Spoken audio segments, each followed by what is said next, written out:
Ben Craughwell, leader of the Better Man Project, back on the Iron Mindset podcast. Ben, thanks so much for joining us back for another episode. Yeah, happy to be here. It's good to have you back by popular demand.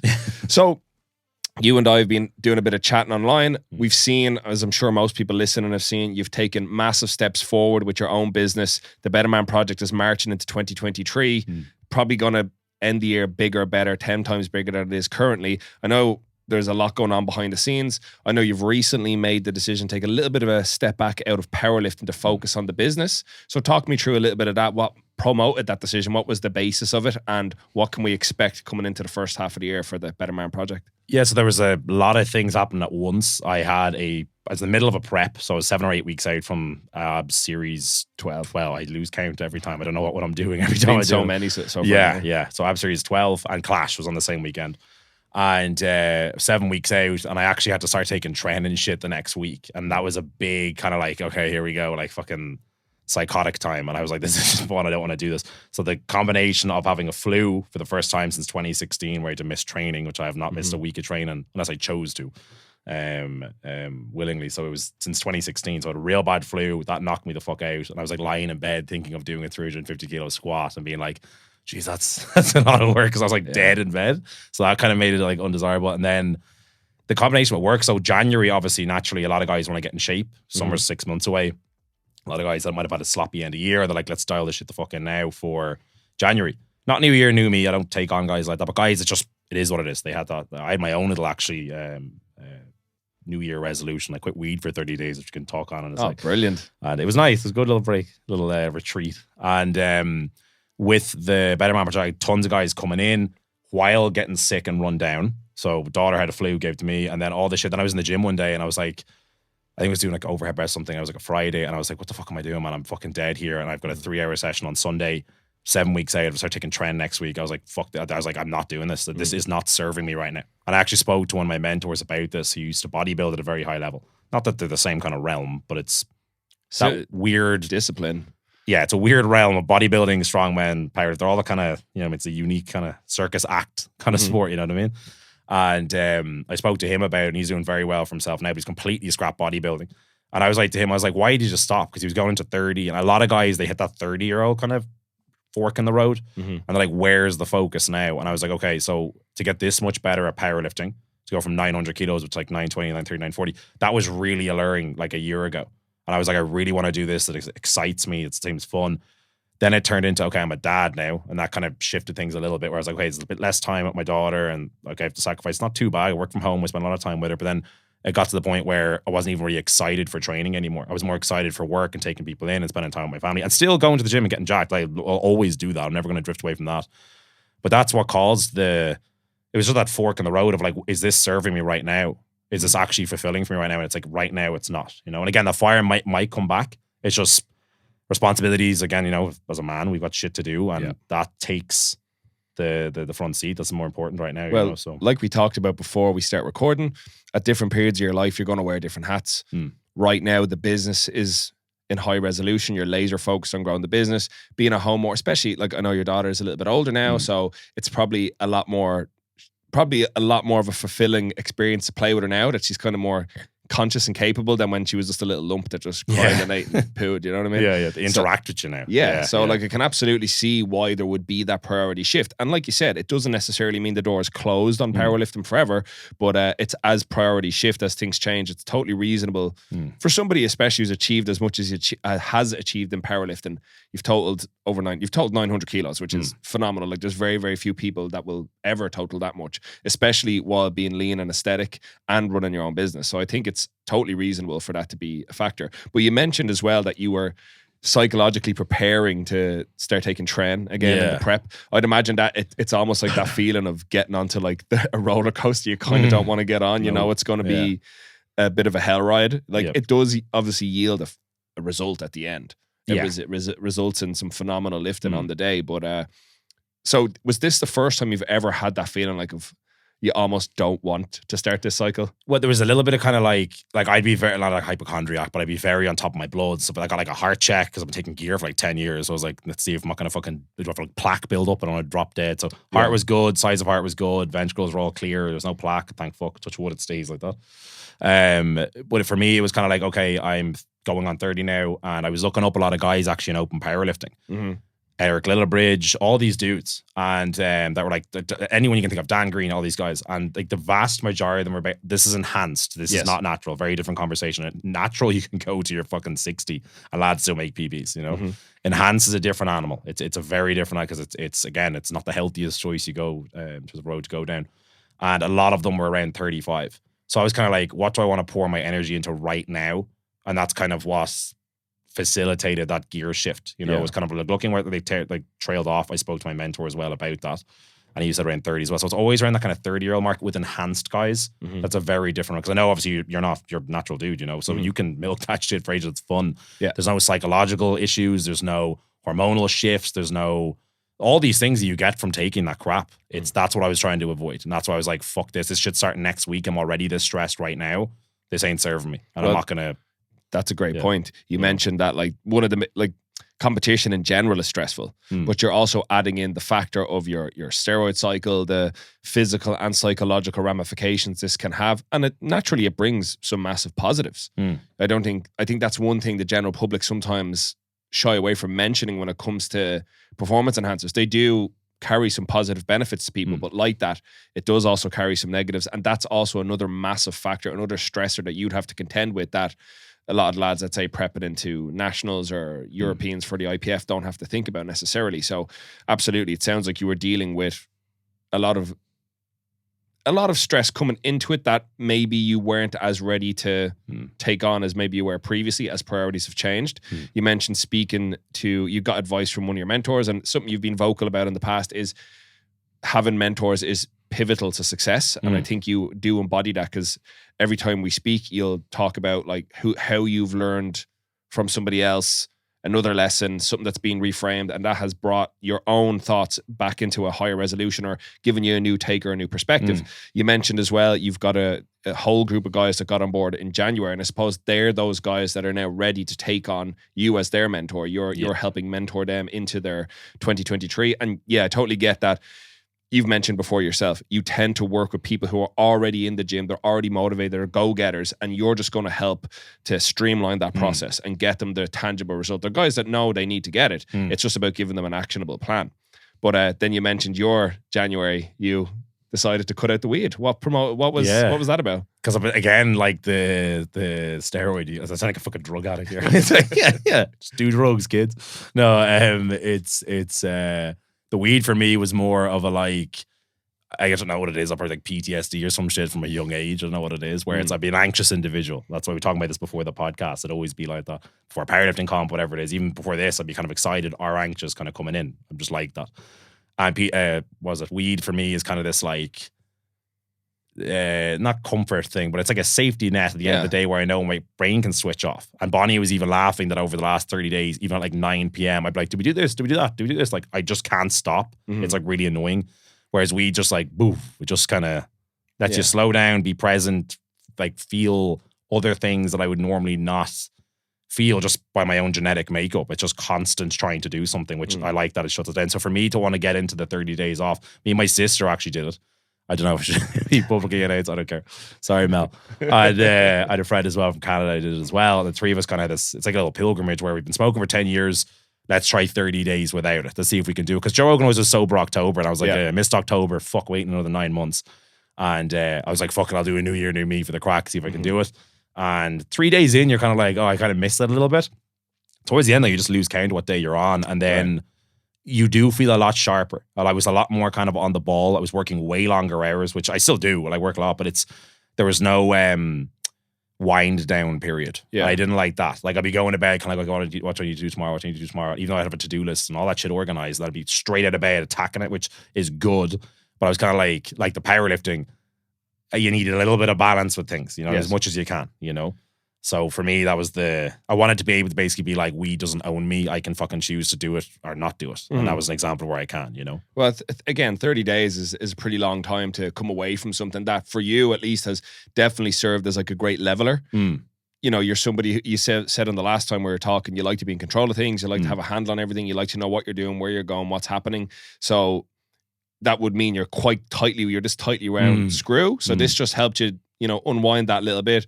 By the end of the day, let you let go of some of the stresses of the day. You can totally see the value in it. So I'd imagine it was quite a challenge, but sounds like it was pretty worthwhile. Yeah. The yin to yang type of thing, you know, And that's my yang, you know. Again, I'm not saying that like, oh, go smoke weed, but what I'm saying is that like, I'm like that. I'm like ADHD, fucking type A, like get the fuck out of the way. If you're with me, let's do this. If you're not, get the fuck out of the way. That's kind of what I'm like. And weed is kind of the polar opposite. It's like Dr. Jekyll, Mr. Hyde. So it complements my personality. Yeah.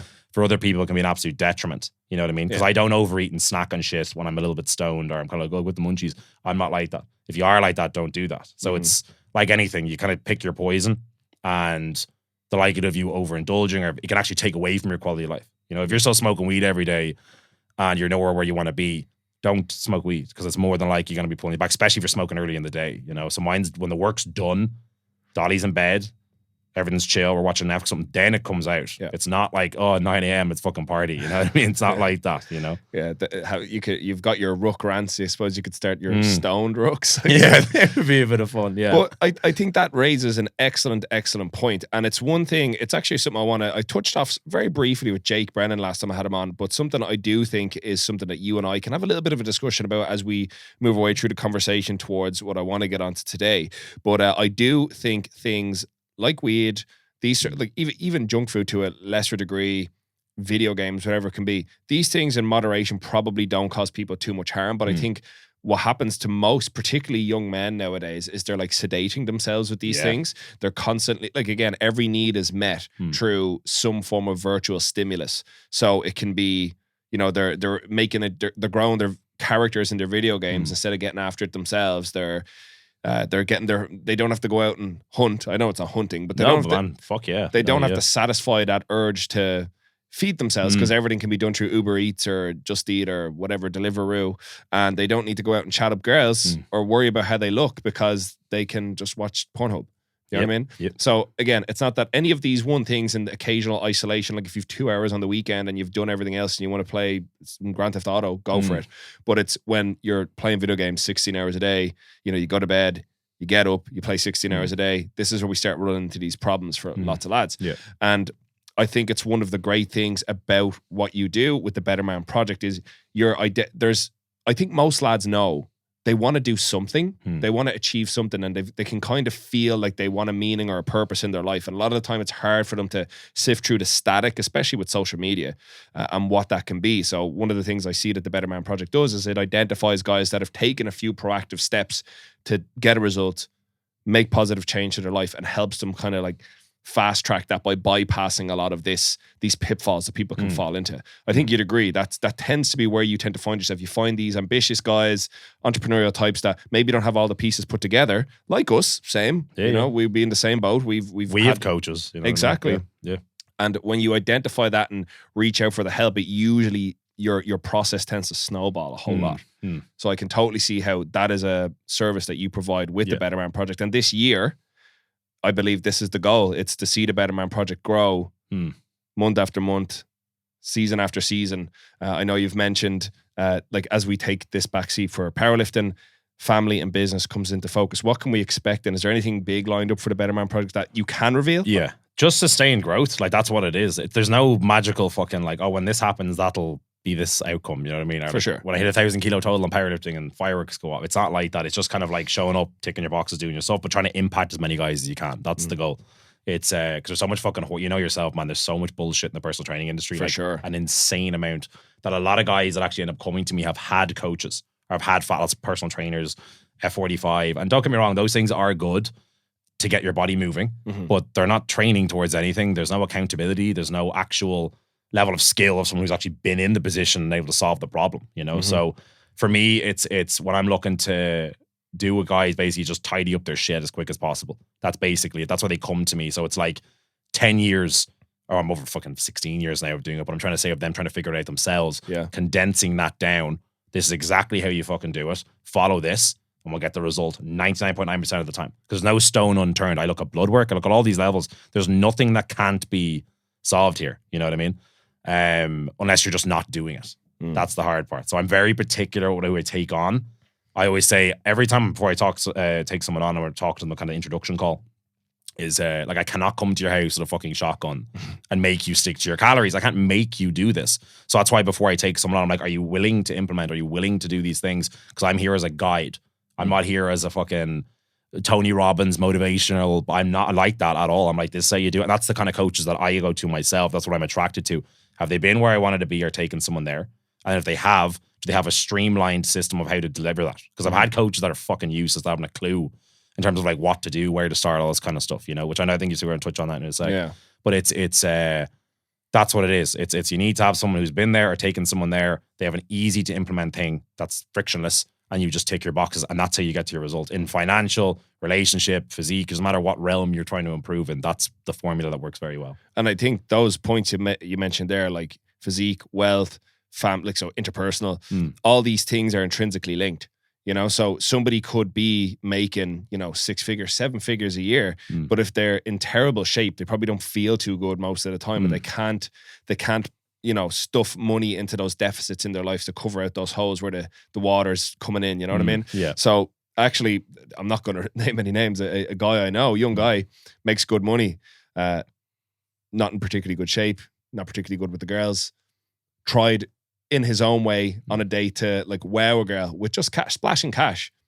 Didn't go his way. Yeah. You know what I mean? Because he's maxed out in one aspect of his life, he's neglected these other things. And I think it's one of the important things that getting a result in the gym can tangibly change the way you're perceived in many other ways. I know you've probably seen that yourself. Like I know I've felt it anyway. There's a much greater degree of trust in you and what you can provide, be it in a fitness realm like us or in a professional realm. If you're somebody that can show you've got discipline in one area of your life, and a physique, I think a good physique and a healthy body is one of those things no amount of money can buy, no amount of cosmetic surgery can replace.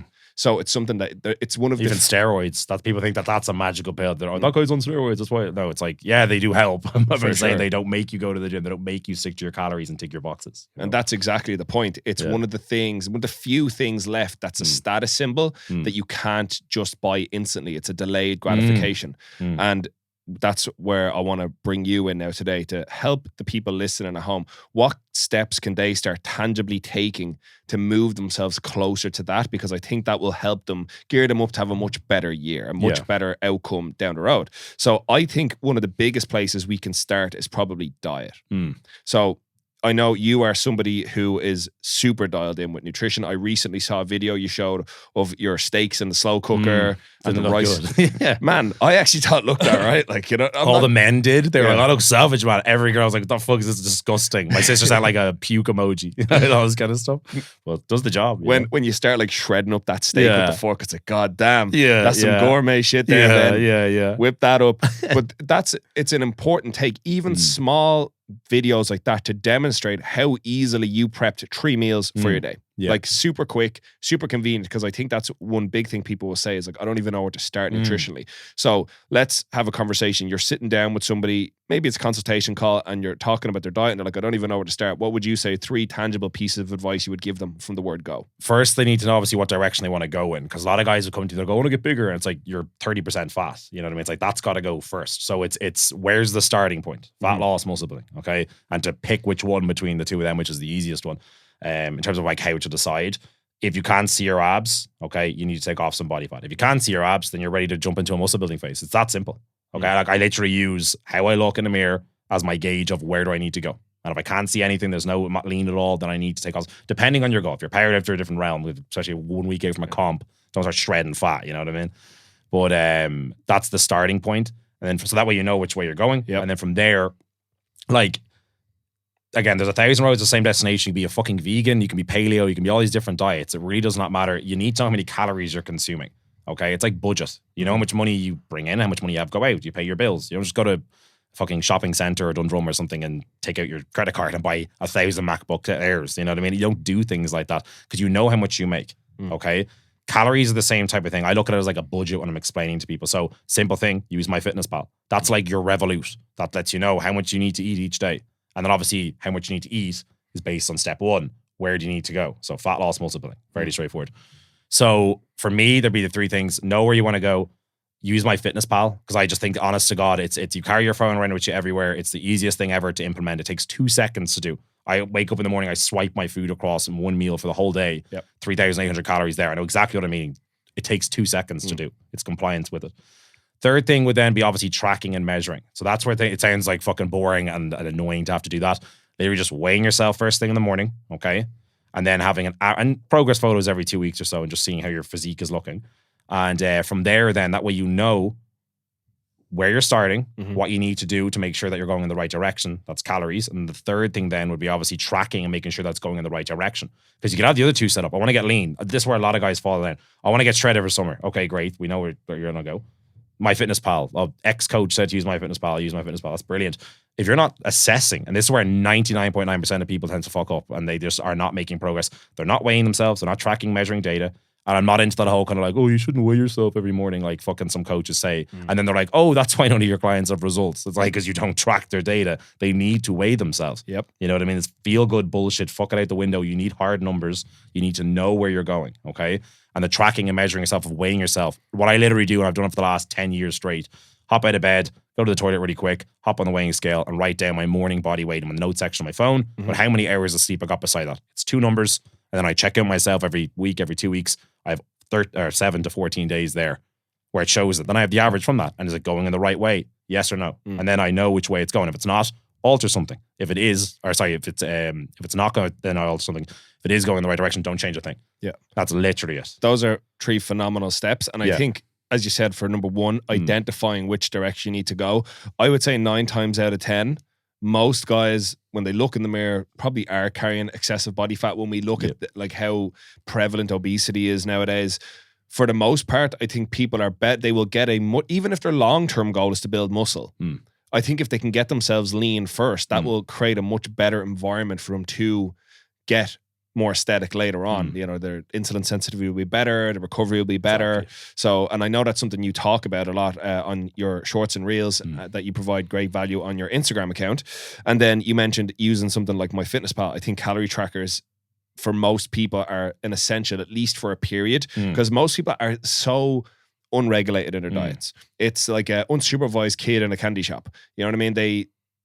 And there's people that say, oh, I don't want to have to monitor every last little thing I eat. It's like, well, you might not have to forever, but at least now we can get an idea of where you're doing well and where your deficits are. Maybe your protein intake's in the toilet, but your fiber intake's good, or maybe you overconsume fats and underconsume carbs, or vice versa. Or maybe some days you're on 1,000 calories, and other days you're on 5,000. This is why your energy is all over the place. So being able to identify trends and bring a certain degree of balance, and then we can, once it's measured, we can manage the outcome. Yeah. And I think that's one understated thing. Plus, as you mentioned, you can put your food in for the day. It's all there. It takes such a great degree of mental bandwidth off you having to think about what to eat, because it's all logged, it's all tracked, it's all on target. You know exactly where you're going. So I think there's some massive, massive value there. And then I think where a lot of people tend to go wrong, like you mentioned with the scales, I've ridiculed many trainers for this. I really don't like this. A lot of trainers call the scales the sad step. I know, yeah. And it's blaming the tool for the individual's negative perception of a number. Yeah. You know, and that's what I say to everybody. All these numbers are data. Yeah. Like, yeah, sure, right now, like, and there's actually, I'll give you another prime example of this. It's a client I train, lovely lady, but has had previously a bit of a negative relationship with the scale, but will only weigh, like, you know, every Monday or every Friday, every once in a while. And I've tried to put it across that is not good tangible data, because we're seeing entry point here, entry point here, and entry point here, whereas your weight could have done all this in between. So the more data we can collect, detach yourself from it emotionally and just use it to course correct as time goes on. That's what brings me to my next point. You made a great video recently talking about the bullets in the gun. Yeah.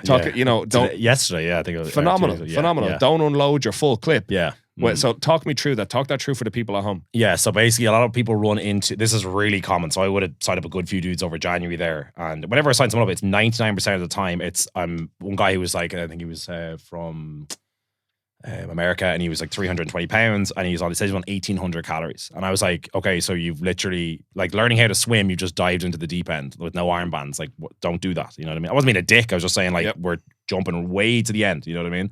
You want to skip to the end of the book. You have to do one chapter at a time. So how you do that, tied into what we said, know your goal, use MyFitnessPal, easiest thing ever, and then track and measure.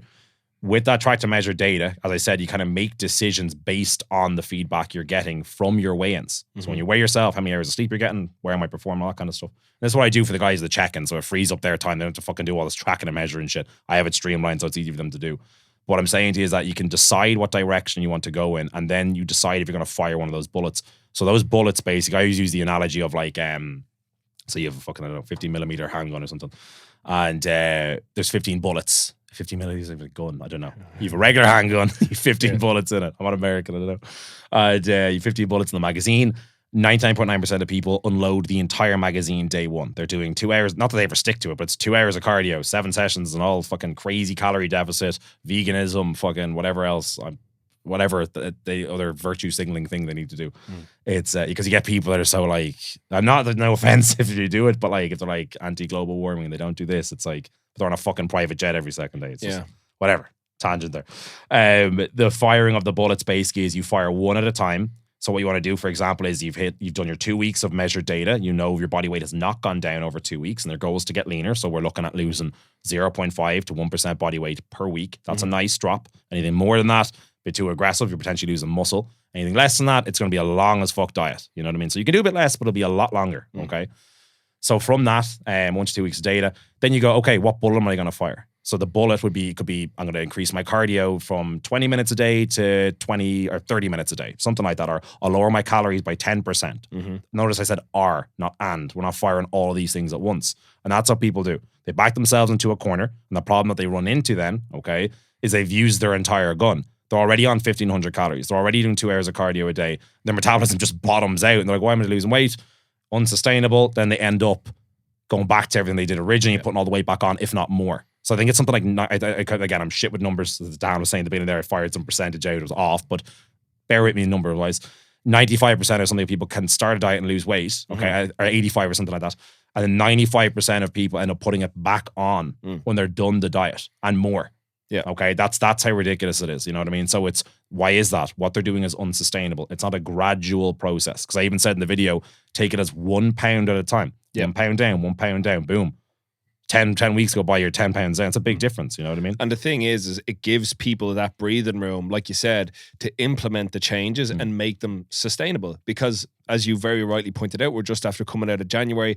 What a lot of people do is they hit the ground run, they try and go aggressive, and they form an unsustainable workout routine, an unsustainable set of dietary habits that just can't be maintained past probably the 8 to 10 week mark. And like that, they hit a stumbling block, they start to fall, and they end up rolling themselves back into what was previously comfortable and sustainable to them. They haven't addressed the underlying issues that were maybe causing them to get to that level of obesity or unhealth at that stage. So I really like that idea. It's finding what is the minimum effective dose. What can we put in place that doesn't disrupt you too much, that is still going to move you closer to that long-term result? So would you say then it's better for people in most cases, again, I know there's always going to be exceptions, to take weight cuts over a longer period of time, or do you think it's better to do short aggressive, or does it depend on the person? I always think short and aggressive is just like, it's I just don't think it's a sustainable approach, because you've got the best plans when you can stick to. That's, we all agree on that. You can't stick to it, nothing's gonna happen, you know. So like, define aggressive if it's like, again, as I said, the upper end 1% body weight coming down per week, that's on the aggressive end, but it's still in a nice range where not a lot of muscle wastage is happening. If you're losing like fucking 3 or 5% body weight per week, you are losing a ton of muscle, water and fat, you know. So you don't want to put the full fucking pedal down, you know. I do think, like, I agree. I'd say, especially when we talk about, like, the majority of people listening to this, they're trying to, get in better shape. Let's say coming into the summer, they still got time, they can do it, but it's going to be putting those changes in place now and slowly rolling them out between, let's say, now and June, July. But I've heard, just again, social media is one of these things that it's a great tool, but like that, you can learn so many great things from it. Like, some people post some phenomenal content, but like that, some people post some fairly questionable content, and sometimes you get this gray area that's up for debate. I've heard other coaches that I like say the way they approach a weight cut, and I haven't said they think other people should do it, but the way they approach it for themselves, somebody who's already in good shape, is it's 6 weeks, get in, get out. Get in, cut, get out.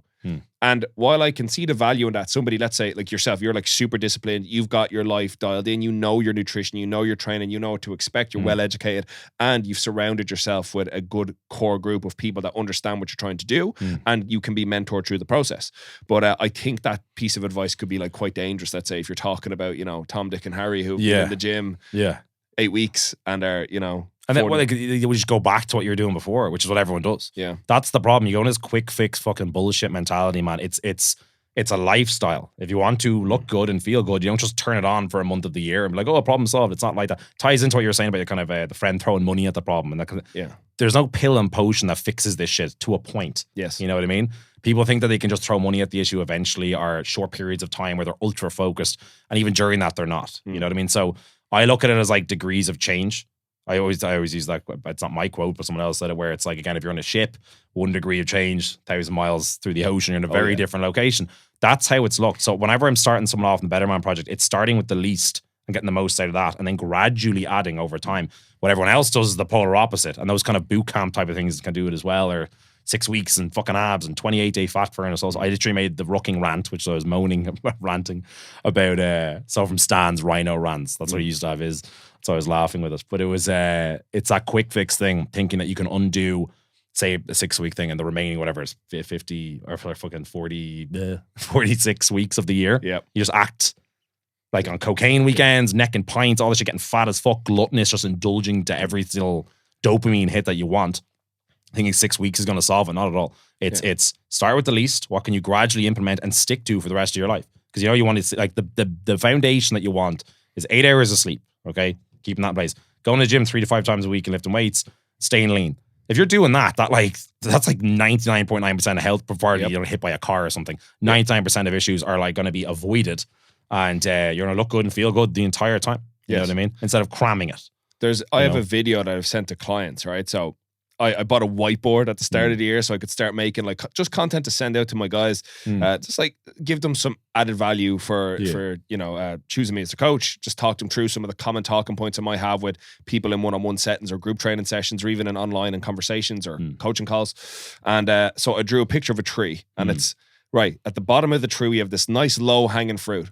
That's the biggest, most tangible change you can make. It's a 99% of what's going to make you healthier, stronger, fitter, happier in terms of your physical health.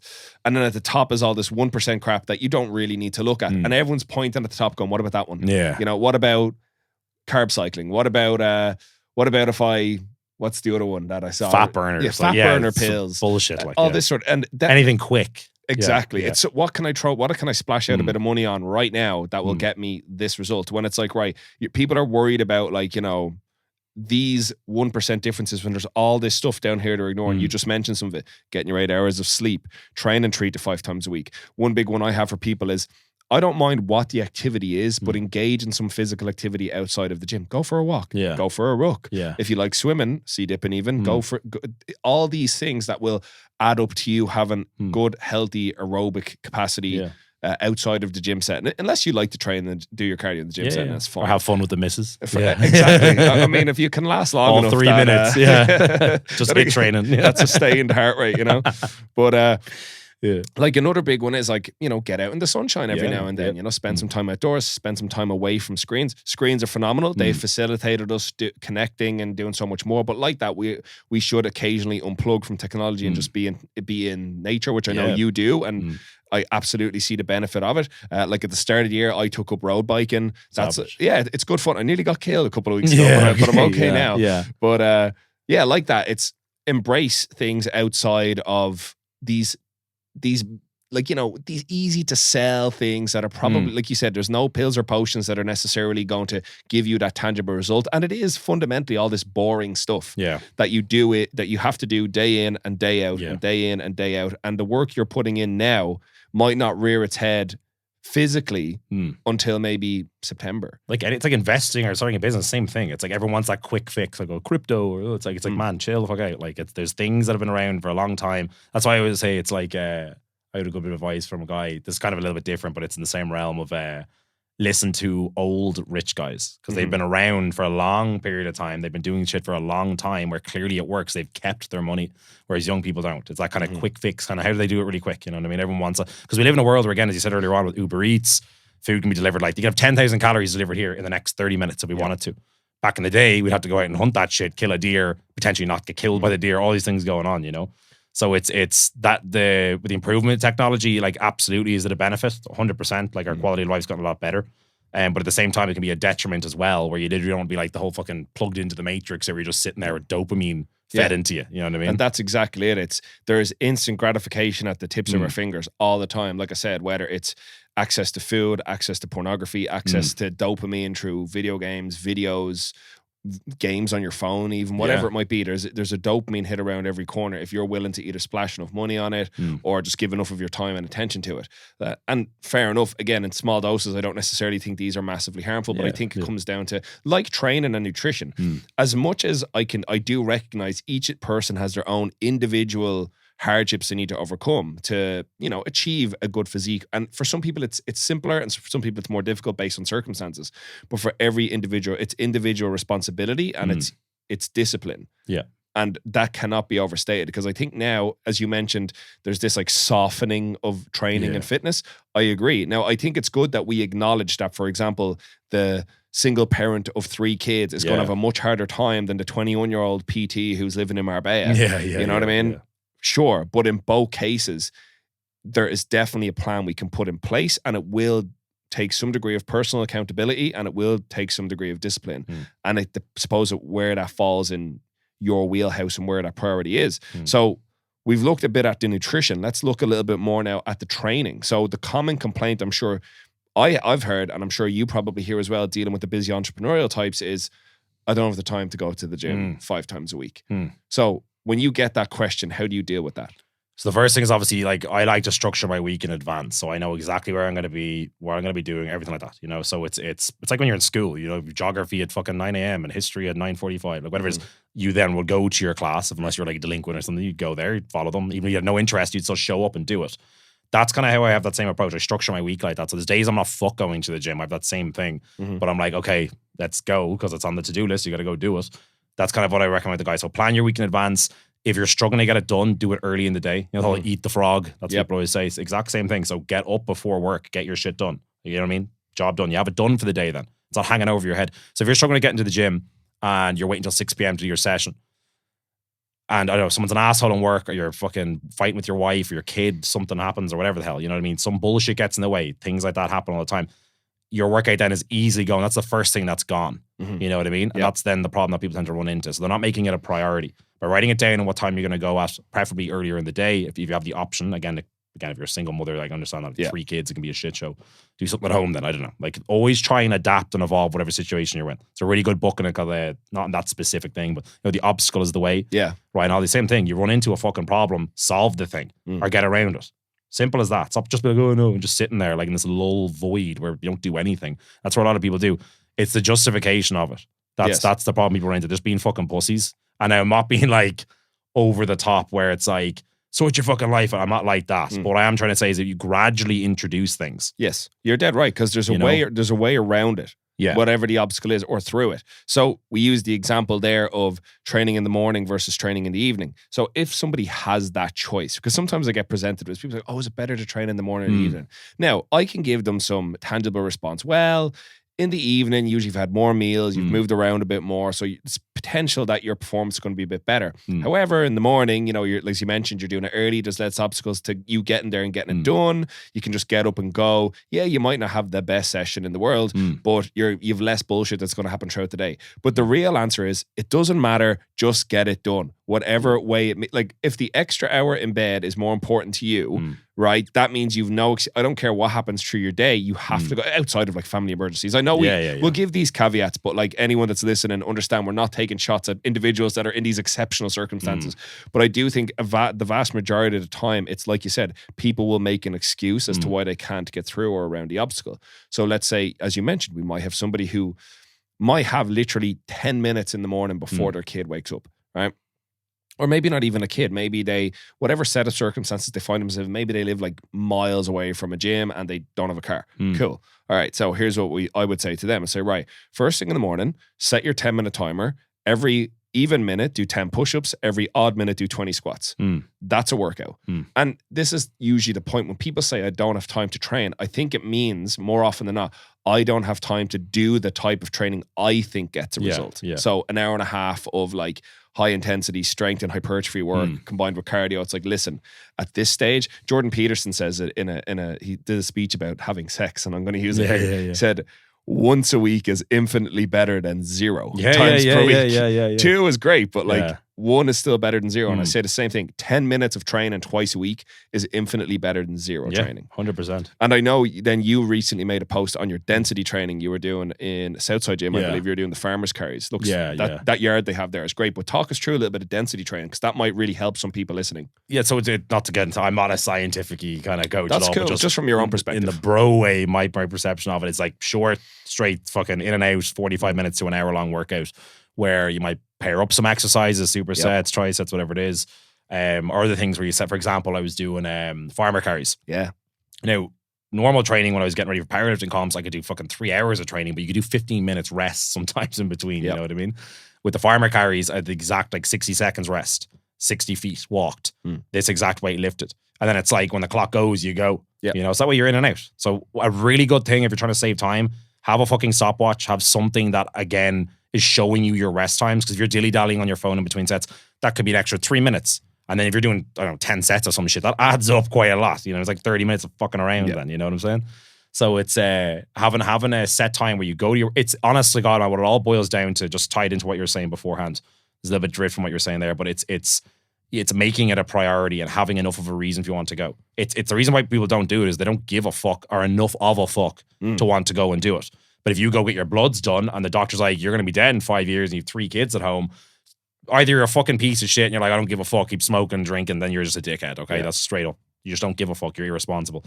But then if you get that kind of health scare and you're like, okay, I need to sort my shit out here, that gives you a reason to want to go. Then it's a fucking priority. You know what I mean? So that's an extreme example, but I'm trying to say to you that, like, again, that can get someone off the couch towards solving their shit. You know your man from Joe Rogan always has him on. The guy from, what the fuck is that? He was in American History X, morbidly obese, one of the skinhead guys. I can't remember his name now. Same thing. He was like 600 pounds. And he had a health scare. The lad was like basically bedridden. And now he's down to like 200 pounds. He had to get some surgeries and shit to get the skin off and all. Full on abs. Great Nick now, you know? Amazing. Yeah. Small degree of change. He made it a priority. And that's how that outcome gained there, you know? And that is a lot of what it is. I'd seen a post, and it wouldn't be often I would stop and read like quotes on Instagram, because I think it's like sometimes I think it's just like an appeal to people's like insecurities or egos. But this one stood out to me. It said, you die for your children, but would you live for them? Would you be your healthiest, most active, and be able to play with them all the way through their childhood, to be at their graduations, be there when they get married? Would you live for your kids? I was like, that is such a phenomenal message. Like, absolutely, that like struck it. Like, I don't have kids yet, you know what I mean? But that struck me. I was like, holy shit! Like, there's other intangibles to why we do this, other than just the vanity and the performance and things like that. Like, because I know, even for me with my relationship and all that, I look at it as not just it's important for me to look the way I look and perform the way I look, because firstly, I wouldn't want to be anything else. But also, I think if you're going to be in a relationship, if you're going to have children, I think you adopt a degree of responsibility to say, well, somebody else is locked in here with me, and the least I can do is remain somewhat attractive to this person and to the outside world. And we go, God damn, like, we gave Bonnie a shout out on the last episode. She's done a phenomenal job of getting herself in shape after having the baby. Like, outstanding work. But like that, I know like that you guys have this phenomenal synergistic relationship, and I think that does help when it comes to putting in tangible change in your life. Like now with your shift away from powerlifting into the environment, career, man. Yeah, huge. Yeah, environment and support network. Yeah, absolutely, man. If you're around people that are doing, that's why, like, I don't know what to say, but it's like a lot of people that I would have been close with in the past that do a lot of fucking like heavy drugs on a regular basis, you know? And it's like, I'm not fuck doing that shit anymore. It's stupid shit. Don't get me wrong, I've partied, everyone's had a bit of fun. For sure. I know I still smoke a bit of weed. It's like, oh, you take steroids, and I get all that kind of stuff, but they are complementing my life. The other ones are taking away. So it's two different devils there. And it's, again, they're the sum of the 5 people. That shit, as the older I get, the more I realize that Who you are around is basically what you become. Your network is your net 100%. worth, or whatever people say. 100% agree with that statement. Yeah. So it's, if you have one friend who's regularly I'll go do a line of cocaine, and every Friday night you go out and do that, it normalizes it. That's why I get, even in Ireland, cocaine is like the most normal fucking thing to do now. It used to be like, I'll go for a pint. Now that is just like the warm-up act to like, oh, we get the bag, and they're all like winking, like, it's like, you're literally giving yourself brain damage here, man. You are taking away so much good shit out of life by doing that and leaning into that devil on your shoulder. You know what I mean? It is what it is, man. Even just to give like some perspective here, like I know you mentioned you did your dry January for weed. I haven't had a drink since the 28th of December, and I probably won't have one until maybe tomorrow, Valentine's Day. Yeah. But like that didn't occur to me until somebody mentioned that they had just finished not drinking for January. And I think it's one of the ways, I know we were talking previously about me being a pro wrestling, and some of the ways it's been a blessing and a curse in terms of like comfort in front of a camera and talking to people. Same sort of thing. I didn't have a drink till I was 26. Ever? Okay, fuck. Yeah. Or weed, actually, for that matter, till I was 26. I tried it. That was like my year of experimentation. Like, I was like 10, man. with drink or weed? Or weed weed I was 10, and then drink. I think drink was 9. I stole a bottle of Smirnoff, and I was like, I know, I wasn't like, no one was giving it to me. I was just exploring. Yeah, but I mean, I think that's normal enough when you're a kid. I think I got lucky in the sense I got kind of swept up in wrestling really early on. Purpose, man. Yeah, straight up. Shit in line, you know? Absolutely straight up. I will say, I absolutely give it that. I was just surrounded by absolute madmen my whole life, but it gave you, like, I couldn't do all this shit because I was training 4 times a week. And then on the weekends, we were wrestling all over Ireland. You know what I mean? So, but the point I wanted to make though is that I think it's one of those things. It's been phenomenal for me as a coach, a trainer, and an athlete to not have had these vices present, but I can see how then sometimes it can give me that layer of detachment or alienation from people who have grown up with it and have a real, like, there's so many people in Ireland, as you mentioned, like right now it's cocaine, but like everyone here, it's so normal. Like, I'll go for a few quiet drinks, and 4 or 5 drinks is just the norm on a week, like Friday, Saturday. That's just the norm. Thursday, Wednesday, fucking. Do you know, it's that to me is bananas, because I had a James McLaughlin on recently, another trainer who trains in Integrity, and he mentioned how like abuse of alcohol like led him down this really negative path, and he was in this massive negative feedback loop, and he could identify that it was moving him away from what he wanted to do, but he was caught in this circle of people he was working alongside. He was working in the bars at the bar scene at the time, and they all drank on their shifts, they all drank after their shifts. And it just kept moving him further and further away from what he wanted to be. And I think deep down, we kind of know that. Like you said, you would have friends who'd be like, oh, come on, we do this. And you realize now, as you get older, you get more mature, and you get a much better look at what you want for your life. You do have to sort of, not necessarily tell people you're not going to hang out with them anymore, but you do have to put a little bit of that. No. Yes. Like, you know, the problem is if you're agreeable or disagreeable. I'm like, I think I did a Jordan Peterson's personality test. I was like 1 in 10,000 of most disagreeable. Yeah. So I can easily be like, fuck off, I'm not going to do something. I resonate with that because I was the same. Yeah, okay, good. Yeah. I had like no empathy, and I was like, okay, am I a psychopath?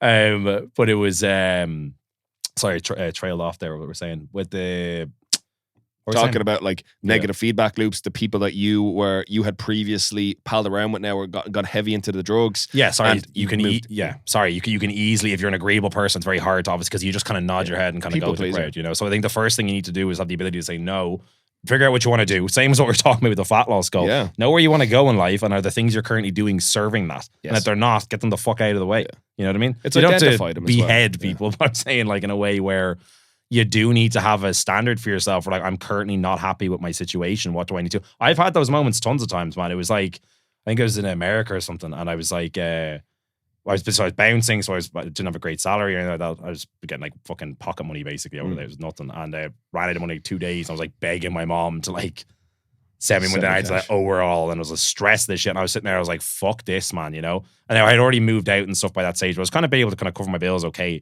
And then it really got, it was like 21 or so, the ability to kind of be responsible for yourself and the pressure of that kind of got my shit dialed in a hell of a lot more. Yeah. But that's what kind of woke me up being like, I don't want to feel like this anymore. I'm changing this reality. Fuck this. And it's never the next day. It's like small little thing you can do the next day. Like I said before, gradual change, not this big home run. Everyone's looking for the home run.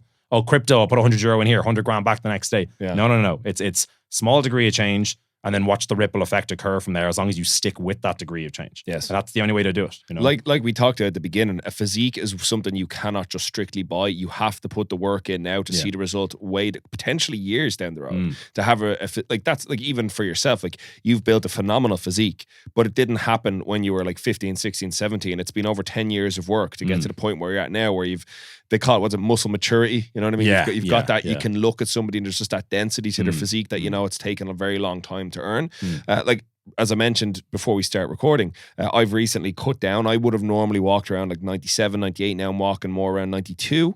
And like, I look bigger. I look more aesthetic. Like, nowhere near as big or aesthetic as you. No, but it does do that, man. You take the layer off, you look bigger, And it's one thing I think I could, if I wanted to point the finger at some of the other parts of the fitness industry, not in an accusation, but as this is where we can do better, is as much as I agree, I think most people probably need to start with getting the excess body fat off. I think some coaches can get caught in this cycle of making people uncomfortable and unwilling to gain a bit of mass, gain a bit of size, get some muscle, because it takes time and patience to build muscle. Like, I don't know about you, I find cutting a fair bit easier than I do actually trying to grow, especially as a natural. Growing tissue is tough and takes a long time.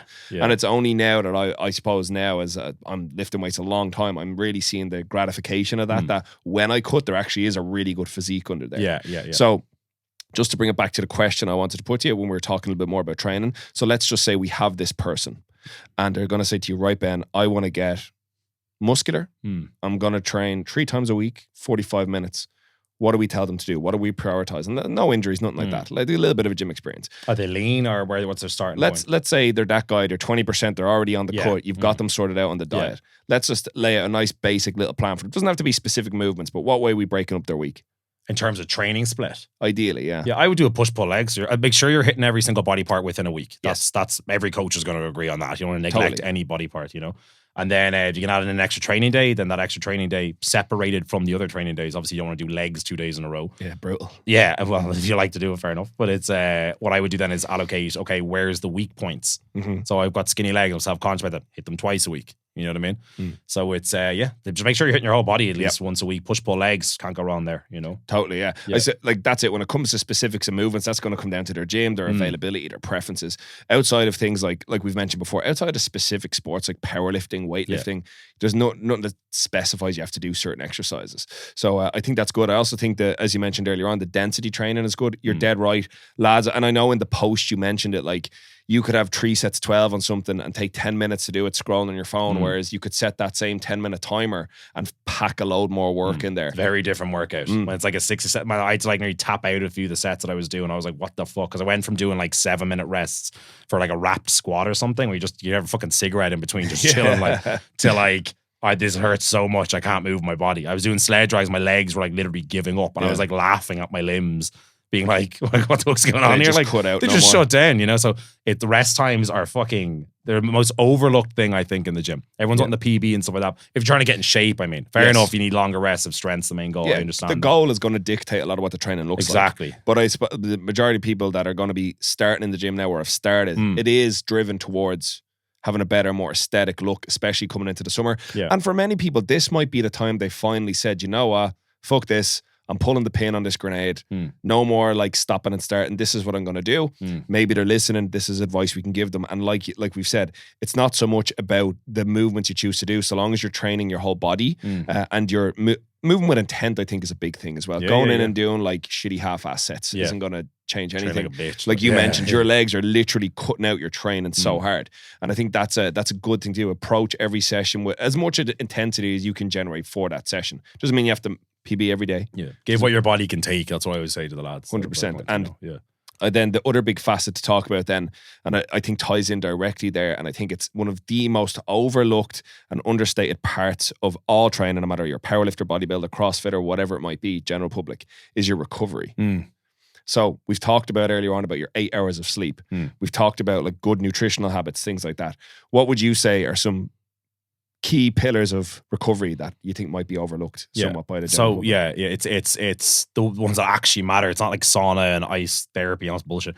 Sleep is king of the castle. There's no debating that. We all know that. And good quality sleep. So again, if you're snoring and shit, that's not good quality sleep. You can get 9 hours. If you're snoring and choking on your fucking windpipe every night, you've sleep apnea. That's again not good quality. So it's quality of sleep I would look at first, because 7 hours of quality sleep is a lot better than 9 hours of, again, snoring.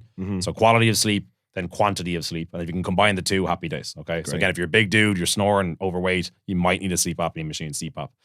Then I would look at fatigue management. So again, in terms of like not going fucking maxing out every 10 seconds, like, you know what I mean? Like clearly doing what your body can handle on the day. So that can go into a whole other realm of conversations, fatigue management. It's an entire fucking podcast probably on its own. For sure. But I'm saying just don't train like an idiot, give your body what it can take, essentially, you know, and have a gradual progression in some way where it's either like sets, reps, something, rest time shortened, more weight in the bar, whatever it is, where there's a progression that's leading towards your goal, happy days. Okay. So fatigue management. Then you're looking at kind of like daytime stressors and shit. So again, like don't be a reactive asshole. Like I'm guilty of that.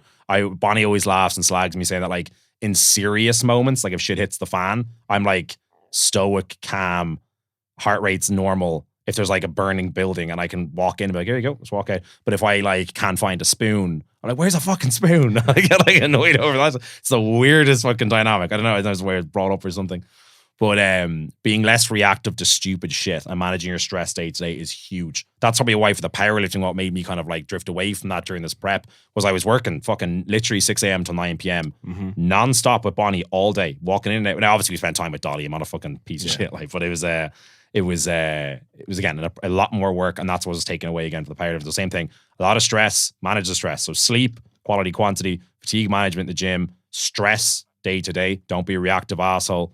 Calm down. Read the book, The Subtle Art of Not Giving a Fuck. It's really good. It basically teaches you to choose your fucks. I think we touched on this last time. Yeah. And then from there, I'd say, again, calories, hydration, all the like frequent protein, third day, all that kind of stuff. Things like sauna, ice, and fucking e-stim, all these different things, you know, they're kind of like, they're not like, I don't even waste my time with them. I like to focus, because if I'm trying to go to do an ice bath, okay, but I'm only getting 7 hours of sleep. It's like, what the fuck are you doing? Like, get 8 hours of sleep and then worry about the ice bath. Once those boxes are all being ticked over here, then I start looking at the kind of fluffy supplement pills and potions, beta-alanine with this and citramine, all this bullshit, you know. Focus on the big boys, be consistent with them. When they're nailed, then get to the next ones, you know. So massage and all that kind of stuff. Stan Efferding, was it, that said if you're getting up, you're losing that hour of bed to go for a run, you're stepping over dollars to pick up cents or something like that? Yeah. I'm probably paraphrasing. It's the thimble of creatine for the over versus worrying about sleep. You're getting 5 hours of sleep and worried about a thimble of creatine, you're stepping over pennies for dollar or dollar bills for pennies. Yeah. Like that's such a good point. And it kind of echoes back to what kind of the sentiment throughout. People tend to focus too much on these 1% little intangibles that probably don't make a massive difference. And it is the boring stuff that make up the bulk of our lives that are the things we need to focus on. So the last thing then I suppose we could really look at that most people are going to ask about, I'm sure you get it, I get it all the time, is supplements. Yeah. So I would personally take the stance that supplements play a very minor role in most people's health and development in all cases. I'm not saying all of them are useless. I think there's a small number of them that can be useful, particularly like if you've got guys that are, let's say, hard gainers, they don't gain weight very easy, maybe using some dextrose, things like that to get extra carbs in. It's all fine. That's fine. I know I've actually seen there's been a bit of contention online about vitamin D3, but I think in Ireland specifically, we're overcast most of the year. I think it's probably a benefit to us. But what about you? What would your recommendations typically be for most people inquiring about supplements? So what I always say with supplements is it's there to supplement your diet. People think that it's this needed thing. Like I used to do food deliveries for Eddie Rock's Everett and obviously like drop the food off and shit. Pizza boy basically. And I would literally get my salary and go down to the supplement shop on a Friday and buy a big giant bag of whey and be like, this is such a good investment. You know? Like, I was like, they're just buying fucking steaks, like, you know. So that's again priorities where I didn't know what I was doing. I thought this potion and powder with the big steroid guy on the cover was solving the problem. It's not. Yeah. So again, supplements are there. Food is king. There's nothing that ever will replace it. Okay. The problem with supplements, so I'll go into first the ones I recommend and then the problem with them. So the ones I look to, again, creatine if you want, whatever. I just eat loads of red meat. I don't even bother with creatine. I don't care about all the little, I used to, about the pills and potions and stuff. The ones I recommend for the guys that I work with is cod liver oil or an omega-3 if you're not eating fatty fish on a regular basis. So I eat salmon every second day, and that's getting 5,000 milligrams of omega-3 in with a big old sourdough sandwich. So job done. Don't eat my omega-3s. You know what I mean? That's again, if you don't like fish, take omega-3s, good quality ones. 2,000 milligrams a day is kind of a good place to start. With vitamin D3, again, if you're living in the Northern Hemisphere, Again, I'm not fucking decked out with a tan here, and I'll go to the beds a bit. But again, you and me both. Yeah, but you know what I mean. It's we don't get a lot of sun. We're literally inside right now. We're inside pretty much all day in Ireland. It's either piss and rain or grey.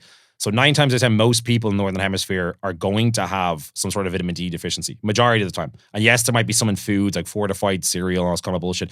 The amount in them is negligible compared to what you're actually consuming. Okay, so yes, it is handy if they put it in our food. That's why they put it in foods like Rice Krispies and shit, because people were so lacking in all this. But again, even the RDA is like 400 IUs. Yeah. You know what I mean? Whereas most people probably need 4,000 to 5,000 just to be in a normal range. Now, vitamin D is blood worky. That's kind of in that realm. It's not take this pill, problem solved. Because I was taking it before and going to Tanabeds years ago, 10,000 IUs a day and going to Tanabeds. I went to the vitamin D toxicity, which again, I'll touch on to problems with supplements now in a sec. We don't want that. So starting 4,000 IUs is a good safe place to kind of start, but do get your bloods done. See where your vitamin D is at. If it's low, you may need to take more. Then get it done again in 3 months. And again, for performance, energy, day-to-day, sex, drive, everything, vitamin D is fucking game-changing. If you have low vitamin D and you clear that up, absolutely game-changing. And the third one then, again, which is hard to get from food, and that's what I'd recommend for most people, would be magnesium. Magnesium citrate's what I go for at my dinner, about 400 milligrams or so. Yeah. Don't go too high a dose too quick or you will literally shit your bed. Like it comes out quick. So it is a laxative. We do not want that. I've had a few scares in the past because with that. Trying to up the dose, but I got a better night's sleep, but it ends up doing the opposite. So 400 milligrams, let's say, so have it with a meal, with your dinner. And again, that'll help because it's hard to get that from food from farming. Yeah. The way food is created nowadays, it's profit driven thing, and no one's doing it for the crack or the quality necessarily all the time. It's 99% of the time mass produce, make money. That's what we want to do. That approach is then leached minerals from food quite a lot of the time. A lot of people agree on that. You might find some study that counters it. There's always a study for There's always something contradicting something else. You know. But again, I like to kind of cover my bases and a little bit extra magnesium. It's hard to kind of go overboard with it, you know. It's not like B12 or something where there can be actual negative repercussions, you know, if you go to So yeah, those are the three. Omega-3s if you're not getting salmon. Vitamin D3 if you're not getting a ton of sun. And magnesium, I would just always recommend that for most people, especially if you're highly strung. Your body is greatly depleted of magnesium if you're a high stress individual. So every night I'm like, I know my body has been under a lot of stress. I'd say, let's top it up. And then it's topped up, you know? So what happened with the vitamin D toxicity? So with the vitamin D, nothing in terms of like nosebleeds or about to drop dead, nothing like or fucking A&E or something. It wasn't like that. It was just kind of like, whoa, it was way off the charts. Yeah. So I scrapped the vitamin D, brought it back down, then started going down too low to bring it back in again. So but recently there was actually, I did vitamin. This is the kind of problem with supplements, okay? Because I used to always like listen to Paula Quinn, be like, take these 10 muscle building supplements. I'd get every single one, thinking that was the next thing to do. And the problem you run into basically, if you start, say, for example, supplementing with iron or B12 or all these type of things, and you're already getting it from your food, your body is basically designed, if you eat a steak, it like allocates a certain amount of nutrients. And then it kind of goes, okay, you're chill there, we're good. Yeah. Even if you eat more steak, it kind of can auto-regulate itself. Supplements are like a Trojan horse. They can just fucking sneak through. They don't give a shit, you know? So what I was doing was, and this wasn't even a supplement, I was drinking cans of Monster, okay? Which is loaded with B12. One can is 100% of your RDA. On top of having nearly a kilo of steak a day, okay? Which is that kind of auto-regulates itself a lot of the time. Again, B12 was through the fucking roof, ferritin, all these type of things, you know, in the blood test. I was like, what the fuck, where's this coming from? And the doctor was like, maybe pull back on the red meat. And I was like, oh, I can't, I'm an athlete. I was like, justifying it. And then I sat there and I was like, wait, what am I consuming that's synthetic here? And I was like, okay, the Monster, you know? So even in fortified foods, cans, energy drinks, things like that was taken, and now it's back down, even though the same red meat's there again, you know? So what I'm trying to say with supplements is when in doubt, go without. Really, really important, okay? Magnesium, vitamin D3, and cholesterol, your safe bet is there. If you're not getting sun, you're not eating fish, and you're again, take magnesium. Creatine, beta-alanine, citrulline malate, all these type of things. Just buy better quality food. Buy steak, buy eggs, buy salmon, buy yogurt. Focus on them. Like, again, if you're in a corporate world or something and you're on the go nonstop, a yogurt takes 2 seconds to consume. Yeah. Probably the same amount of time as a whey protein shake. You're getting calcium, potassium, all these little minerals in it as well, you know? So I look at food as the supplement for my quality of life, not the supplement thinking that's going to trick or bypass it's night and day. Food is king compared to supplements. Yeah. So again, don't step over dollar bills for pennies. I completely agree. The key point there, I think, is food is ultimately king in everything you're trying to do. Your performance and training, your body composition, your energy levels throughout the day. It can greatly impact your mood.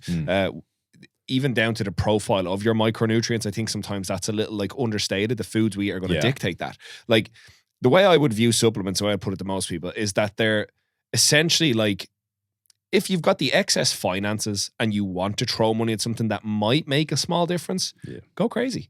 But there's so many other like we've talked about, low hanging fruit. There's so many cheaper options, so many things that will actually make better, tangible, positive change to your life. Now, like, fair enough, if you're somebody who's locked in an office all day and you only, like, during the winter, you go to work, it's dark, you come out, it's dark. Yeah, maybe buying some vitamin D3 is a good idea for you. Yeah. You know, as you mentioned, if you're somebody who doesn't eat a lot of fatty fish, yeah, maybe buying some good quality cod liver oil is the right idea for you. And I think there are those circumstances where it's right. And I don't even think necessarily, if people want to take supplements and just feel like, I'm a gym person, great, go nuts. If that keeps you consistent, happy out. But I think it's the wrong idea when people get caught up on the idea that their gains are, you know, hanging on this thread that is supplements. It's very, very rarely, probably never the case. So if you're gonna do anything this year, if you're making that change, it's the food to look at first, and supplements are something that probably isn't something to really worry about. No matter what My Protein and bulk powders and all these places are like, here's another discount code, you know. Yeah. But just on that, it wasn't something I was going to ask, but we have it, you know, it's a good idea. Food being king. Let's put together a nice little quick, what would be your go-to for shopping then? Yeah, so that's the quality of food is the thing that we don't overlook. So I did say earlier on about your goal, your MyFitnessPal, and then your calories. So calories are king. Yes. That's what steers what direction you're trying to go, and that's the most important thing. But then the quality of the food and macros and stuff like that, you know? Yeah. So like if I walk into the supermarket now with my little shopping basket, and I say, right, Ben, I'm here. What's the best quality food I can buy now for my result? Like, again, I know portions and things that are going to be dictated by the goal. Yeah. But what are my go-tos? So how are we covering everything our body needs, basically? So my go-to are about 3 to 4 whole eggs a day. That's number one. Steak is my main kind of protein source. So again, you can have any form of lean red meat. Far more nutrients than that than they're like of any chicken breast. Yes, you're getting the protein with the chicken breast and the whey shake and stuff like that. But where are you getting B12? Where are you getting zinc? Where are you getting iron? All these things. You know what I mean? So again, eggs, steak, salmon. If you're not a fan of it, then that's where the omega-3s jump in. But I just get it down the hatch, you know. A calcium source. Okay. So you're going to need something like a Greek yogurt, even like whole milk. There's nothing, everyone's fucking like, milk is the devil. No, it's not. Milk's grand. We've been drinking for fucking years, you know. Closer you can get to raw milk, my point of view, the better. Like maybe you go to a farmer's market and be like under the table, like looking around fucking drug dealing, like. But the closer you can get to that, the better. Basically, anything a farmer would eat. I always say if your great grandparents had access to it, you're good to go. You know, like butter, lard, bacon, eggs, steak. Where else we touched on? Yogurt, all those good quality nutrient dense big animals. That's what we want, you know. But again, like you can have chicken breasts, you can have things. If there was a top 5, it would be eggs, steak, salmon, yogurt, and then I'd say just out of meat and stuff like that, it would be more kind of like potato. Yeah, that'd probably be king of the cost there because again, loaded with potassium, more per 100 grams than banana. Which people will go, banana, but again, the quantity of it that you need to eat sometimes you're getting all the carbs in. You're not going to eat fucking. And there's one guy on YouTube who used to 30 bananas a day. God damn. There was a vegan guy. And that's what I want to say as well. If you have a restricted diet that isn't well balanced and you're like vegan or something, you're going to need to supplement a hell of a lot more. Yes. So do remember that. If you're like anything carnivore or whatever it is, there's something going to be missing from your diet and you don't have a well balanced diet or you're avoiding a food group, you're 9 times out of 10 going to need to supplement. So that's a little disclaimer there. Totally. Yeah. And I think, just on the potato thing, just very quickly, I think specifically if it's one of these weird foods that's been vilified lately as well as like most carbohydrates as fattening, but the volume of food you can get from potato with the nutrient density it has and the amount it can fill your plate, I think is like honestly like this slept on superfood for diet. Yeah, like, it's crazy. Amazing. Yeah. That and Greek yogurt I think are like 2 phenomenal foods for just the absolute volume of food you can have. For the nutrient content, but for the calories per round. Yeah, and the satiety. Yeah, like, I'm losing fat right now. I'm in a fat loss phase myself, but the potatoes are like, man, each meal I'm full after because of the fiber content in it. You know? And it could be complete bro science. I think like, you know, the Celtic blood in me, it just feels better, you know. I try rice, I like rice, but like I always feel better after. I feel stronger when I have They potatoes. used to eat in the famine. I was on a famine boat tour. They used to eat 5 to 6 kilos a day, the average male. So when you see a big ass potato sack, that was one portion or like a day's worth of food. Fucking nuts, you know, maybe a bit of butter or something on it, but that was predominantly what we ate. You know? That was it's the joke. I've seen it online, but I dig it. It's like you only really understand how easy cutting gets when you stop on the chicken and rice and you realize you can have steak and potato. Oh yeah. It's such a hack. Like, but yeah, I completely agree with you there. Like, I think it's a good shopping list. I think I know. With a lot of things with the vertical diet, I think like oranges and orange juice and things like that are a big part of it as well. So like I think that kind of gives people a good starting point. When we walk in, here's how we can start building out a couple of meals per day. You mentioned eggs. You mentioned you use a bit of sourdough bread. Eggs and sourdough bread with a bit of like proper butter is a winner in the morning time. I know you use it's a OJ for the thyroid. Yeah. Fantastic stuff. Like all these little tangible pieces of advice, people, again, depending on their goals, fit within their particular macros assigned to them by whoever their coach is. And then the last question I wanted to ask you is, we kind of hit a little bit off gym, hit a little bit off diet, gave guys a little bit of a shopping list. One big thing, as I mentioned about like, getting outside, being in the sun, I think having that little bit of downtime, like hobbies or whatever it might be, it's going to be individual to everyone. I know you probably share this one with me. I'm a big advocate for Audible and audiobooks. I know you've mentioned a whole host of books that you've learned from. And I think a lot of the guys that are listening to this now are in that stage where they want to learn more, they want to know more. So that's how I started down this track. I downloaded Audible and I got like Mastery by Robert Greene. I listened to The King Within was another one I listened to. I'm trying to think, geez, I could pull it up. I've got like a whole list of books I've listened to the 48 Laws of Power, things like that. Like, so would you have like even like a top 3 recommended books for guys that are listening now, if they're in that way inclined, or about other habits and things like that you would say they should engage in that will help them outside the gym for their head? I'd say just in terms of like what book to go for, I always recommend reading something where you're currently struggling, because the books I recommend, they mightn't be at the stage you're at, you might be further along, further behind, whatever it is in terms of like where you're at in terms of development. So again, that right now for me, the 3 books I'm mentioning, that work for me. But for you, you need to find ones that are specific towards what you're trying to do. You know what I mean? So the more specific, the faster you're going to get to where you're going to go. Because the whole point of a book is to fucking implement the shit. Yes. Not just mental masturbate. Like, I read 10 books this year. Like, no one gives a fuck. What did you apply? Yeah. You know what I mean? Applying one book is far more effective than reading 100. So it's my kind of top 3 would be I have the Daily Stoic, which isn't like everyone knows what that is. It's you read a page a day, but I've literally read a page a day for the last 5 years. So the book is in bits, and every time I'm brushing my teeth, every morning I have the book literally beside my toothbrush. Just read a page while I'm brushing my teeth. So that way I'm timing my toothbrush as well, 30, 40 seconds, whatever it is, a minute or two, whatever you're doing. But take that in. First thing I consume in the morning before I read or go on any screens or that kind of shit. That's number 1. Already touched on The Obstacles Away. That's a very good book. And I also touched on The Subtle Art Not Giving a Fuck. Those like 3 are kind of good in the sense of, because The Obstacle Away is basically like life's a fucking bitch and you're going to come into bullshit, but it's a good thing because it means you're actively moving towards something. Yes. And it kind of reminds you of that. So anytime, I think he has a tattooed on his forearm, Ryan Holiday. But anytime I'm ever in a position, it's like I just literally quote that to myself. I'm like, it is what it is, sit in the shit, the obstacles the way. That's basically what it is. The whole point of the book. The book's obviously going to explain it in far more detail and then know how to apply it. So learn Not Giving a Fuck, fairly straightforward. It teaches you how to choose your fucks. So you're not, I curse every 2 seconds. Apologies. Unload it. It's fitting for the book anyway. But it's basically just in that, as I said to you earlier on, if there's a spoon missing in my cabinet, I'm like, where's the fucking spoon? And it's like, why are you getting annoyed over that? Like a fucking tantrum child, like, you know what I mean? Versus like, did I get back to my clients on time? Did I tuck Dolly into bed with Bonnie? Like the actual important things. So it kind of teaches you to distinguish your day-to-day decision-making of going, is what I'm doing here right now leaning towards better quality life, or is it just filler where I'm just wasting fucking time and giving shits towards something that's not important? You know what I mean? So those 3 would be kind of, and then the other ones like you were listening before, like 48 Laws of Power. I love Robert Greene. Like they're all, but again, I would read those books at what stage I'm kind of currently at. So whatever I'm struggling with, I will focus the book towards that, Yeah, I think you said it perfectly there as well. I think the 3 books you mentioned, I think no matter what stage anybody's at in their like, getting after it development, they could probably find value in. But like that, I think certain books will mean different things when you read them. Like I've seen certain like pullouts of the 48 Laws of Power, and different laws have meant different things when I've read them later. Yeah. Do you know? I know Shane Story, the same, reads the Daily Stoic, and he said the same thing, like at different times, different ones mean different things.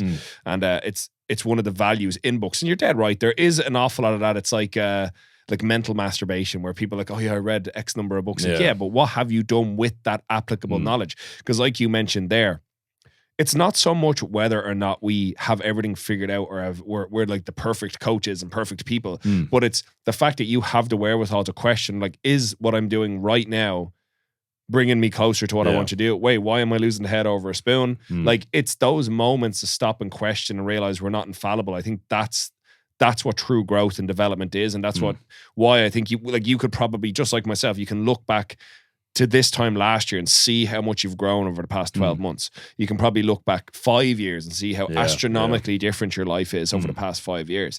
And I think those are it's a thing I've seen in like the fitness realm with coaches. It's like if you look back at a program you wrote 2 years ago, you're probably going to be embarrassed because you've learned so much. You've changed so much and you've become that much more refined, that much more laser focused, and your knowledge base has expanded that much more. And I think there's true value in that. So that's a big thing for, I think, most people listening is they look at, let's say, somebody like your real success. You know what I mean? You're somebody who's put it together, running your own business, as a great dad, a great partner, phenomenal powerlifter. You've managed to be a phenomenal powerlifter, top tier in the country while being in shape. So people probably look and say, Jesus, Ben's got it all going on. But like that, it's been brick by brick, piece by piece, a good environment, a good support network. So, but I enjoy all those things. That's the thing people tend to forget. It's like, say, I look at someone who climbs Mount Everest, I'm like, fucking hell, fair play. He's not suffering. There's a bit of suffering along the journey. Like it's cold, like it's a bitch, but he's loving the process. You know what I mean? All those things you listed off there, it's like I enjoy every single one of them. So that's why I pour myself into them easily. Yes, there's some bullshit to deal with or whatever it is. Something happens. We argue with Bonnie or Dolly gets sick or wakes up in the middle of the night. Like all these things do happen, but it's the enjoyment of it's the most important thing. And a lot of people overlook that. Yeah. And I think that's the best part though. It's like you should be working to put yourself in a position where your life is something that you enjoy getting up and doing. Yeah. Like exciting. This is this podcast. You know what I mean? Like this is part of my day. Like I get to come down here and you and I get to chat and talk absolute bollocks about training and nutrition and things like that. And it's phenomenal. You know what I mean? It's years of work to get yourself into a position where you can be that person. And I think that's sometimes what people let be their stumbling block to start. They're like, well, I'm not going to be like Ben tomorrow. I'm not going to be in the same position as Ian tomorrow. It's like, it doesn't matter. And we'd have people who are like, I'm not going to be like X. Exactly. Yeah, and that always, every time you go up a notch, there's a new notch. New levels, new devils. Yeah, like it's the way it is. There's always another peak to climb. There's always another summit to reach. And that's one of the best things about it, as people can sometimes get too caught up and they're like, it's never ending. It's like, that's great. Yeah. It means there's never a point where you're like, well, shit, I've done everything. Yeah. Having a to-do list is fucking fun, man. Yes. If I have one thing we ran into before, myself and Bonnie, is that we'd have like a lot of things done and you get kind of lost and you're kind of like aimless and you know what to do. Not having something to do is the worst thing ever. Just sitting at home and just scratching your balls, man. People think that I want to retire and sit on the beach. No, you don't, man. It's the worst fucking existence ever. Not that I've done that, but I'm saying that like I've seen people who are old as shit saying that they've done it and they hit their thing and then they regret it. Yeah. You need purpose. You need something that gets you the other day. Like yesterday, I was like to Bonnie talking on Sunday evening. It's now Monday when we're doing the podcast. And I was like, I'm actually excited. Like, I can't wait for next week. I had a nice weekend, chilled out, fucked around the PlayStation, a bit of weed, whatever. Just chilling out. And then that rest and recovery patch psychologically gets you amped up for the week ahead. Then I had my to-do list ready, knew exactly what I was doing Monday morning, sat down, cracked into that straight away. Now I'm here with yourself chatting. Brilliant. Yeah. And I think that is probably an understated piece of advice. Literally sitting down and writing, whether it's on your phone in the notes or it's on a piece of paper, write out, like I have it in my room. I've got like a board that I write my fucking to-do list on, you know what I mean? And I put reminders and all that on my phone. And just that, it keeps you so regimented and on track. And like that, when you get to those points in your day, like yourself with the weekend, that you're like, right, the work's done. The work's done and it will resume again on Monday. But right now I've got these few hours. I can just chill out, can enjoy time with my family. I can kill a few people in God of War, whatever it might be. That's ideal, and that is where those recreational hobbies are absolutely fine, and they're great because they help people. Like you said, you're one of those like tightly wound people. It can be quite stressed, so these are one of the great times to decompress, and it's learning how to use that as a balance and act. So I think there's real value in that for people to know that having an actionable plan, putting some of the things we talked about today into action, doesn't have to be perfect. Just start. And the biggest piece I think is, as well, as I've mentioned many times throughout, you're growing the Better Man Project bigger and better. And I would actually encourage anybody now who's resonating with your message, because you know how it is. People kind of like stalk your page a little bit. They look at your content like, maybe I will message him. I would say now is, if people are going to jump on board with you, now is probably the time to do it. Would I be right in saying that? Strike when the iron's hot. That's what I would say, Well, who knows where it's going to go. And like we're about a third of the way through February now. Like God knows where this is going to be come June, July. I know, like for you, it's probably like, I'm just going to keep growing and growing and growing. But even if you look back at where it started to now, like it's been astronomical growth within your company, within your project. And I think that's going to be in a whole different place coming into 2024. So I'd say I would encourage anybody who's even thinking about it just to get on. The more men I can impact that want to do it. That's the important thing. As I said, I don't come to your house with a gun if you want to get a result, it's there. You know what I mean? Without a doubt. As long as you tick your boxes, there's no chance of it not happening. I don't say that in an arrogant sense. I say that like I've set it up after 15 years of doing this shit that there's literally nothing that, like, my check-in form, everything is designed a way where there's no stone unturned. And even if I'm being bullshitted, I can eventually find that out. Yeah. Whatever it is, every single road leads towards the same destination. You know, I think that speaks to your authenticity though, because you're not just trying to take in anyone that's willing to throw money at the problem. You're only willing to work with people who are willing to put that work in. You know, so like you mentioned earlier, you're the guide. They still have to walk the path. They need to climb the mountain. You're just going to direct the way.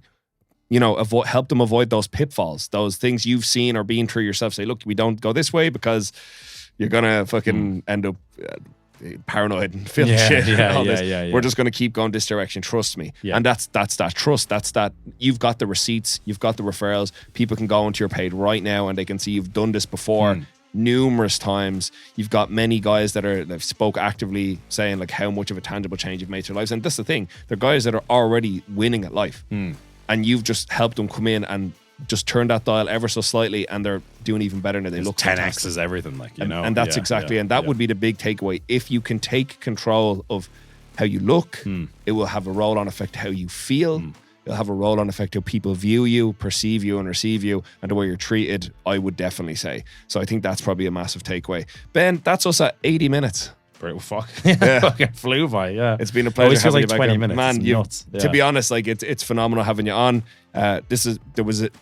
Probably yourself and Jake, two of the most requested guests back on. It was been great having you, and I look forward to having you back on again in the future. Absolutely, brother. It was really good. Thanks for having me on. Cheers, man.